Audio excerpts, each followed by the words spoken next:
recording here? Hopefully, no editing this time. Yeah, hopefully no editing. So since we don't have I'm not sure who's going to come tomorrow night, but the request for Bechir Chavshis was officially for tomorrow night for free will. So we'll talk about something else tonight. So we're going to talk about the Parashah, this week's Parashah, an interesting thing. At the beginning of the Parashah, we have Avraham Avinu speaking to Hashem, and then the Malachim come in the form of human beings, and they Avraham Avinu says to Hashem, "Excuse me, I have to go be Hachnassas Orchim. I have to go do Hachnassas Orchim to these people." So there are two very different ways of learning this episode. Chazal say, Gedolah Hachnassas Orchim yosin kabos p'shei nishchino. From here we learn that hosting people who need to be hosted is a greater phenomenon than talking to HaKadosh Baruch Hu, than kabos p'nei Shechina. The problem with this approach, in its simple way, is that it seems to contradict the, from a Hasidic perspective, the purpose of man's existence. The purpose of man's existence, according to the Hasidic perspective, is to accomplish dveikus with Hashem. It's accomplished connection to HaKadosh Baruch Hu. So if it's accomplished connection to HaKadosh Baruch Hu, how can there possibly be any activity which is greater than talking to HaKadosh Baruch Hu? How can you say Gedolah Hachnassas Orchim yosin kabos p'nei Shechina? From a Baal Musar's perspective, in terms of the Musar movement and the people who are allied with it or identify with that movement, so it makes a lot of sense actually, because the idea of a person being put in this world is to perfect himself and refine his character traits. And obviously, talking to God doesn't really refine your character traits. Indirectly, it could help you out, because once you talk to God, maybe you want to become holier. Maybe you become holier, then you're going to want to refine your character traits. But it doesn't work directly, it's only indirectly. So therefore, from a Musar perspective, this Chazal makes a lot of sense. When you're talking to HaKadosh Baruch Hu, you're not accomplishing anything from the terms of your own self-perfection, again, except indirectly. Because somebody who speaks to God probably wants to work on themselves to emulate God more extensively. So the Berditchever, the Levi Yitzhak Berditchev, who has this problem with this pasuk, wants to say that the reason why it applies here, specifically because these wayfarers were malachim, and since they are malachim, so therefore Avraham Avinu knew that this is another form of dveikus. In other words, you connect to HaKadosh Baruch Hu by the process of nevuah. You also connect to HaKadosh Baruch Hu by the process of talking to malachim. In fact, many nevuos consist of talking to malachim. So Avraham Avinu figures, okay, now that the HaKadosh Baruch Hu sent me these malachim, so therefore I'm going to accomplish the purpose of dveikus in Hashem with this other form of dveikus, which is the dveikus of malachim. Because otherwise, again, it doesn't make sense from the perspective of accomplishing dveikus why you would relinquish your connection to HaKadosh Baruch Hu and focus on a connection with human beings. You with me on this so far? Now, yes? So again, there are two values here, which are both sides of the equation. Hold of these two values, but the question is which is preeminent, which is more significant. So from a Musar perspective, what's more significant is accomplishing shleimus, perfection. What's more important from a Hasidic perspective is accomplishing dveikus in HaKadosh Baruch Hu. These are two very different approaches to the ultimate purpose of avodas Hashem. Now, obviously, again, dveikus can be a tool for shleimus, and shleimus can be a tool for dveikus, but they are not the same thing in terms of priority. Priority is either given to one or the other. Generally speaking, that divide was the divide between Chasidim and Misnagdim, or if you want, between Mekubalim in general and Bali Musar, over the course of many, many years. And the idea of how we look at the Avos is also throughout the Avos, how do we look at them And what do we learn from them? So if you look at the famous Hakdama, the famous introduction of the Netziv to Sefer Bereshis, so he says that Sefer Bereshis is called Sefer HaYashar, the book of the straight, because the people in Bereshis were the straightest people ever lived.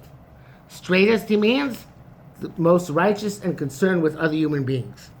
And therefore we learn straightness from the Avos. One could say that, and one would imagine that again, that is a non-Hasidic perspective. From a Hasidic perspective, you would say that these people are the holiest people who ever lived, and therefore their Yashrus is in their connection to HaKadosh Baruch Hu, not in their Ben Adam Chaveiro, but in their Ben Adam Lamokom. And that, in general, puts the idea of what's more significant Ben Adam Chaveiro, Ben Adam Lamokom into question. What is more important? Is it more important to deal with one's fellow man? Is it more important to do mitzvahs between ourselves and Hashem?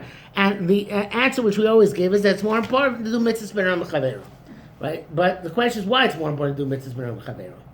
So one could say, and they're both based on the assumption that doing mitzvahs ben Adam Chaveiro emulates HaKadosh Baruch Hu. Mahu rachu mafata rachu. Just like he's kind, you be kind. Mahu chanu, just like he grants grace, afata chanu, so too you should grant grace, and so on and so forth. But the question is then, are you doing that because you want to emulate Hashem and be like Hashem in that you're giving? Or you want to emulate Hashem and therefore be able to connect to Hashem better because you're like Hashem? Because connection has to do not just with connection in terms of communication, but connection in terms of similarity.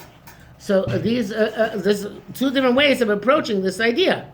It's connection accomplished through, is the Ben Chaver more significant because it makes you more closely able to connect to Kodesh Baruch Hu, because you're emulating Him, or is it better because you're giving, like a Kodesh Baruch Hu is giving? So the question is, which is the superior approach? Which is the better approach? The answer is, there is no better approach. Different approaches work for different people, and some people will be consistently will take sides with one of the equations, and the other will take sides with the other side of the equation. And throughout a person's life, also a person can go back and forth. Just How do you like reach a balance? what? How do you reach a balance? I don't know if you ever can reach a balance, but I don't think anybody was. People don't necessarily. Let's put it this way: you only reach a balance by not trying to reach a balance. In other words, if you're trying to reach a balance, it's not going to work. It's a byproduct of driving towards both ends, and then if you're driving towards both ends, so then the balance will be accomplished. You can't. Doesn't mean otherwise. How are you going to accomplish balance? So it's not that, okay, let me figure out how the balance is going to be accomplished. No. Let me accomplish, I can tell you I'm going to strive for maximum shleimus, strive for maximum dveikus. At some point, one of them, it's going to be always like this. And most people's personality will go either like that or like that. But if a balance is accomplished, it's because you attempted to accomplish all you could in both areas. There's, they say the Chazon Ish said about the religious Zionists, that the reason why his main objection to them is that they made a goal or an ideal out of mediocrity, what he called Benoniyut, meaning remaining a Benoni, something in the middle. So whether that's the criticism is correct or not correct, that's not for us to discuss, but one has to try and excel in both things, and then whatever balance a person reaches. But there's no way to strive specifically for a balance. That would drive you crazy. How could you do that? How do you become sane again? What? How do you become sane again? Sane? You said it'll drive you crazy. Oh, how do you become sane? I don't know. I haven't found out yet. When I find out, I'll let you know. The idea is to get better in both, you're saying. Right. There's no limit.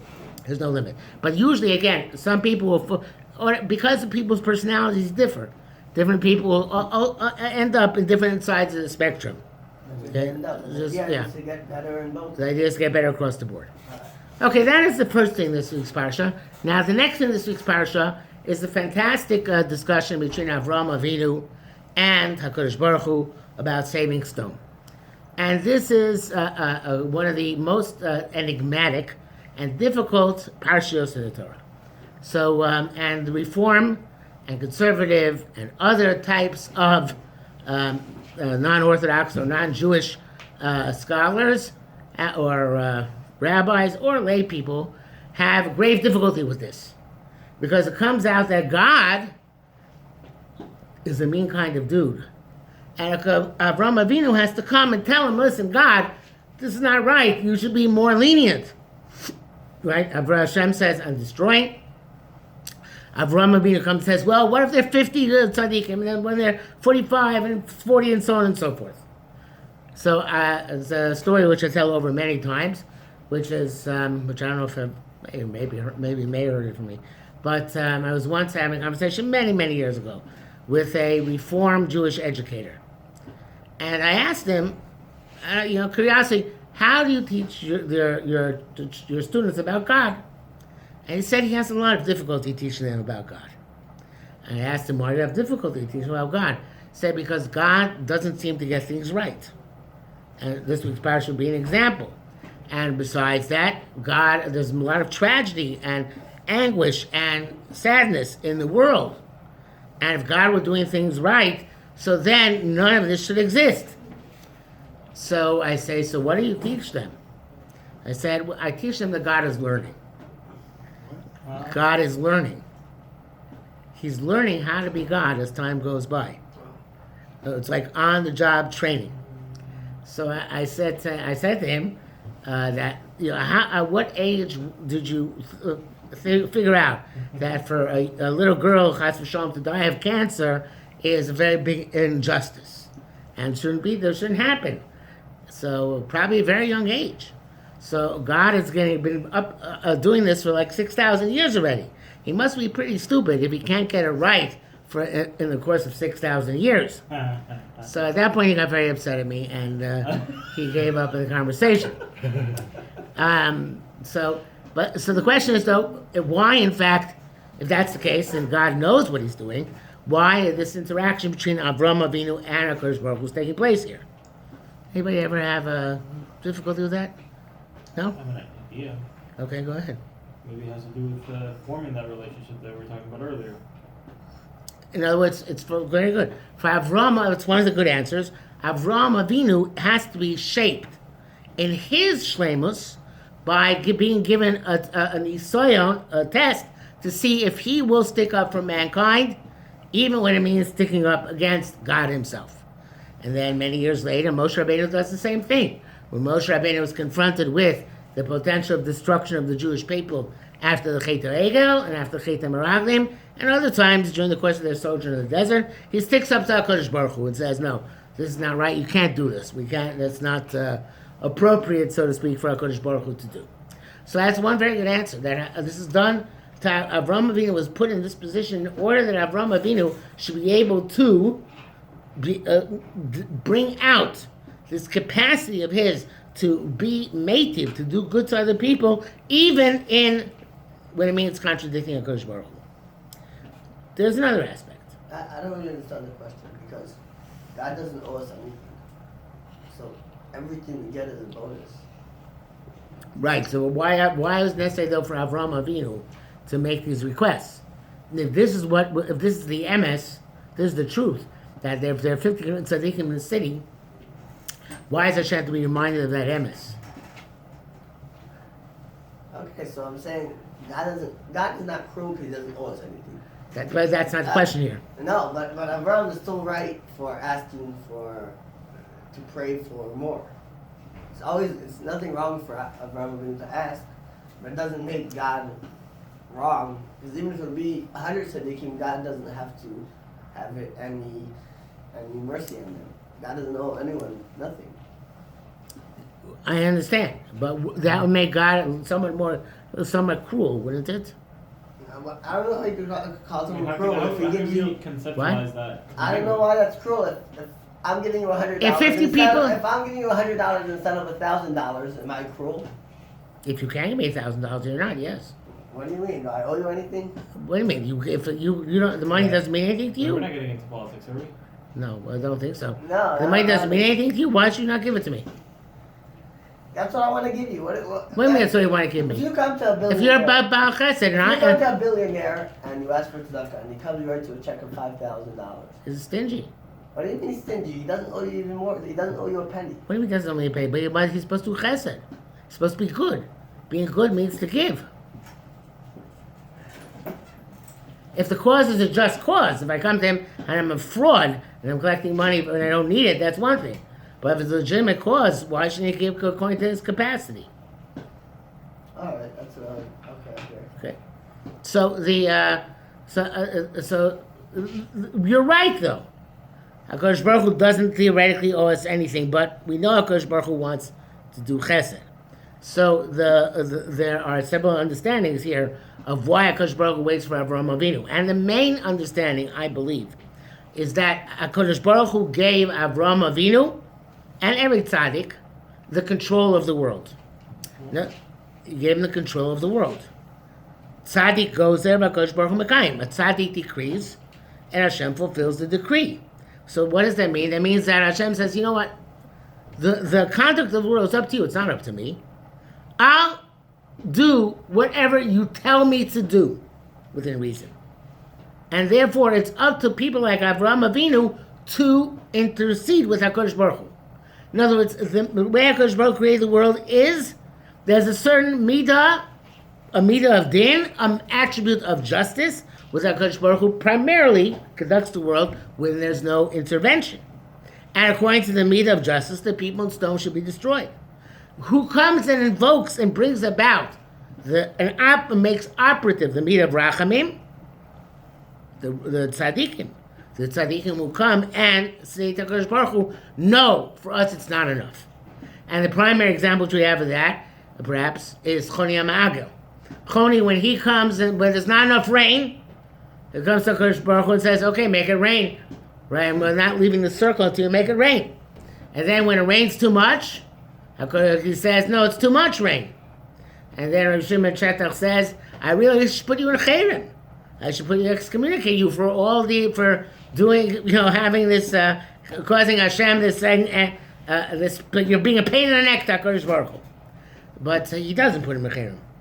Why would it be a pain in the neck? Because first he says, I want rain. And he back says, to no, that's too much.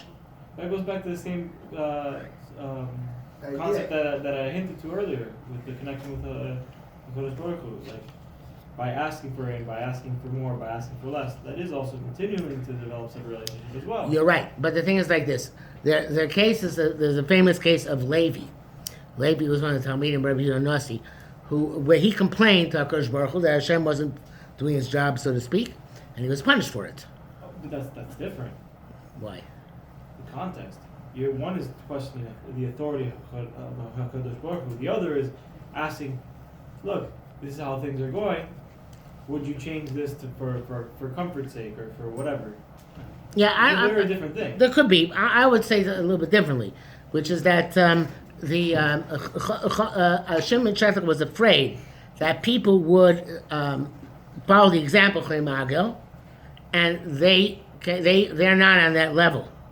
In other words, a person who is really connected to Hashem, well, similar to what you're saying. A person really connected to Hashem, so they have certain rights and certain leeway which they can take advantage of.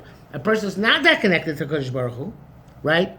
If he can't take the liberty, especially if not talking about Levi, who was a very holy man, but especially if we're afraid that he's not l'shem shamayim. I would say he is not completely for the sake of heaven.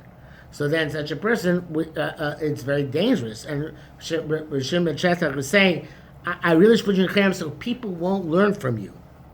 Right? Mm-hmm. But evidently, the difference between Choni Magal and everybody else was so profound, and he, like Shimon Chetach said, you're like a kid who whines to his parent, and the parent gives in, so therefore, other people won't learn from you. So therefore, I'm not putting you in cherem. But theoretically, I should really put you in cherem. So again, to show people that they're not supposed to emulate this kind of behavior. But so Chonim Agel is the same paradigm as Avraham Avinu. Avraham Avinu says, I want all these things to happen and save more people. And Hashem says, okay. And Chonim Agel says. And the difference, very interesting difference, that Chonim Agel in a certain sense is greater than Avraham Avinu. Because Avraham Avinu, Hashem responded to him. Right? He had a dialogue. He says 50, Hashem said fine. He says 45, Hashem says fine. With Chonim Agel, according to Gemara, there is no response. In other words, Hashem doesn't say to him, okay, fine. And yet Choni goes ahead with that confidence of his relationship with HaKadosh Baruch Hu, and he says, no, whether Hashem is responding to him or not. He has confidence in his Mahalach. Now, it's an important fundamental principle, which is, the Gemara says that, for example, that Yosef had this test with the wife of Potiphar. But a greater test was the test of Boaz, when Ruth came and spent the night with him in the barn. And Boaz's test was much more difficult because she wasn't married, she had just gone to the mikveh, right? And therefore, he could. There was no. She was also Jewish. There was much greater room to be lenient, right? And then the Gemara says that then there's Palti ben Laish, who was even greater than both of them. Palti ben Laish was given Michal, the daughter of Shaul, was married to David, and they were in the same bed, and he put a sword between them. The sword is not literal. He put a sword in them and said that this is going to keep us from each other, so we don't sin. And that's even greater level because of the proximity of the temptation. So the Reb Tzadok HaKohen says, it's not the pshat that Boaz and then Palti ben Laish are independently greater than Yosef. No, you needed Yosef to lay the foundation. After Yosef lays the foundation, then Boaz can come along and go further. But without Yosef having brought that power, that phenomenon of resistance into the world, Boaz would have stumbled as well. And had Boaz not brought the phenomenon of resistance to an even higher level, then Palti ben Laish couldn't have taken it to the higher level. In other words, if Avraham Avinu is able to talk to HaKadosh Baruch Hu and bargain with HaKadosh Baruch Hu, so then Chonim Agel could take it even further. But not because Chonim Agel is greater, but rather because he's building an Avraham Avinu. I build the metaphor it's used. I don't believe it's originally a Jewish metaphor. I think it's originally a Greek metaphor. But it's like a dwarf on the shoulders of a giant. A dwarf on the shoulders of a giant can see further than the giant, right? But he's still a dwarf. He's only because he's on the shoulders of the giant that he can see even further. So who's more important in laying of course, the giant in laying the groundwork. Well, they're making faces at me. No, maybe, but isn't the whole purpose, like, even within the metaphor of the dwarf and giant, if you're focusing on the purpose sight, then the dwarf is going much farther than the giant, even though it's still a dwarf. For all intents and purposes, So he's the one. Yes, but who's the greater person? Oh, that's the question. Yes, who's the greater person? The greater person is the giant, even though the dwarf sees more. This is a similar thing we have in... like us, for example. Yes. We have everything accessible to us, but we never had to go through any of these trials or tribulations. Right. Another example of that is that the Kabbalistic revelations are considered to be greater, which is my phone is going. Let's plug in for a battery with me. Kabbalists always consider the later generations to have greater revelations. Like the Arizal is considered to have greater revelations than most of the Rishonim. Okay? The Rishonim are considered the same level. So the question is, obviously, we have this principle of the Rita Sadoros, that generations don't get better, they get worse. So how can the Arizal we have greater revelations than previous generations? And there's several possible answers, but one of the answers one can give is that, again, It's the dwarf on the shoulders of the giant principle. Whereas once you had the giants, the Ramban, Rabbeinu B'chai, the Rishonim, so then the Achronim can come and build on them and go further. Okay? But he's getting revelations. What? How are the Arizal's revelations? Because the revelations once an opening is done, even in Revelation, so then it can be taken further. In other words, I can have a greater revelation because I'm building on somebody else's previous revelation. How is he building? That already was revealed, that level of revelation. Now, a new level, since everything, the chidushim all the time, the chidushim mean to take it to a higher level. Okay?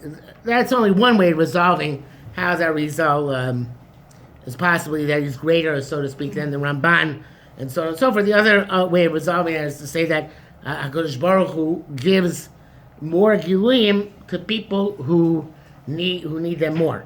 In other words, the earlier generations didn't need Kabbalah. They didn't need this revelation. As the generations became lower and lower, they needed inspiration and elevation of greater. Well, they need greater tools of elevation and inspiration than previous generations required. Okay, so that's another possibility. But be that as it may, there's this notion that, again, the dwarf on top of the shoulders of the giant.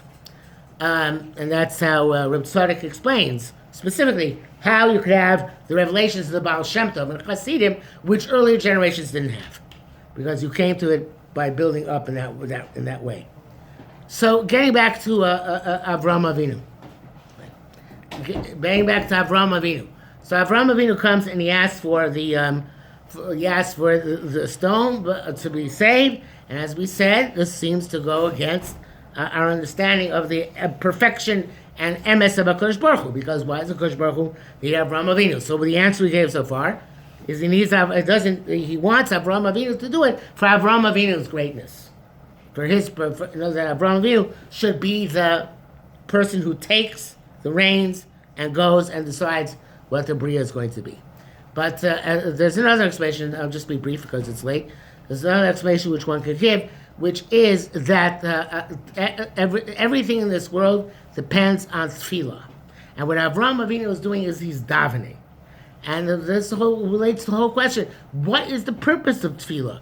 If Hashem knows everything that you need, why am I davening? Right? That's a question which is very bothersome. Why do I have to daven for a new bicycle? Hashem knows I need a new bicycle. If I don't need it, at least Hashem knows I want it. So why do I have to daven for the new bicycle? So this takes a longer time to explain why tefillah works, why tefillah is essential. But in brief, the idea of tefillah is that HaKadosh Baruch Hu says there's a faucet you can turn on in order to get shefa, in order to get a flow in this world. The faucet is davening. Without davening, you're not turning on the faucets. And that's why davening, even to a certain extent, is greater than learning, even though we say all the time learning is greater than davening. But there's one thing which learning is, one respect in which davening is greater, is that learning will open up, will change the world over time. But if you want something to happen immediately, or you need something, then you have to daven for it. Okay, tomorrow night we'll talk about free will. That's a great precursor. Okay, we'll try. You said Yosef, Boaz, what was the third one? But Palti ben Laish. Who's that? He was he was given by, it was Shaul, when Shaul, David thought of this favor with Shaul, so then he gave his wife, Michal, to Palti ben Laish, without the benefit of divorce. No benefit of divorce? Yeah. So there was Mamzerim? No, that's the point. They didn't have relations. Oh, right. Yeah. That's why Why Gemara did says. Shaul do that without a benefit of divorce? Shaul was the assumption is that Shaul at that point was not functioning with full cognizance of what he was doing. And that's why he went after David as well? Yeah. Okay. Yes. Okay. I mean, a lot of people argue that he was conscious. Just there was a different form of consciousness.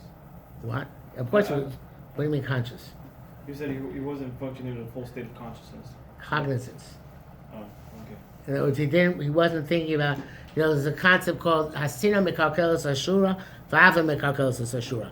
When a person loves somebody so much or hates somebody so much, then it distorts their normal patterns of behavior. And that's what happened here with Shaul and with David. Otherwise, the whole thing makes no sense, right? Shaul was a very holy person. Obviously, something snapped at some point. Okay, I got it. Okay. All right, have a good night. You give every day? What? You give every day? Usually just Mondays. He should. Usually did. Mondays. Yeah. That So- was Sunday. Today's Sunday. We're substituting today. So tomorrow you're talking about free will. What? Tomorrow you're talking about free will? Yes. 5:30 tomorrow, Mitzvah Shem. What days do you come in on? Mondays. If there's popular demand, I can come more Sunday and days. Monday? No. You give him one. I can only the only day I can make here 5:30 is Monday. Monday. Yeah. So I come Mondays. Okay. Have a good night.